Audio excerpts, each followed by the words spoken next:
Bizitzako erronka nagusiena izango zen mantentzea, orain arte mantendu dugun, auzolana.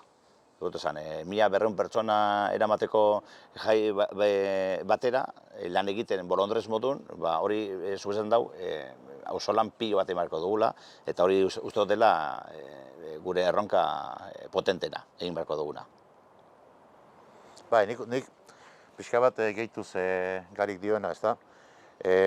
Arrokeririk gabe, baina arrotasunez baita ere esan behar duguna da, 1977an izan genuela lehenengo kilometroak behasainen, gero handikan aurrera ondorengo urtetan beste lurraldeetara zabaldu izan dira ikastola jaiak, gaur egun 5 jai ditugu, eta urtero fai horik egin gabe, bere alde onak eta bere alde txarrak ere izan da, kudeaketa zuzenagoa edo okerragoa izan da ere, urtero 5 jai erraldoi, 5 jarduera antolatzen ditugula, gehien bat auzolanean, bolondrezekin, gure kideak direnak, gure ikastolak kideak direnak eta gure inguruan ditugun lagunekin, ez da.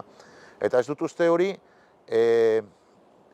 halako erakunde txiki batek, talde txiki bat garelako azkenean ikastolak, ez dut uste hori beste inon gertatzen denik. Horrako esfortzu bat egitea, batetikan ikastolak bultzatuz, bestetikan euskara eta euskal kultura bultzatuz, eta herrigintza ginez. Eta nik uste dut hortan meritua daukagula. Eta hori nik uste dut arrokerik gabe, baina arrotasunez esan egin behar dugula.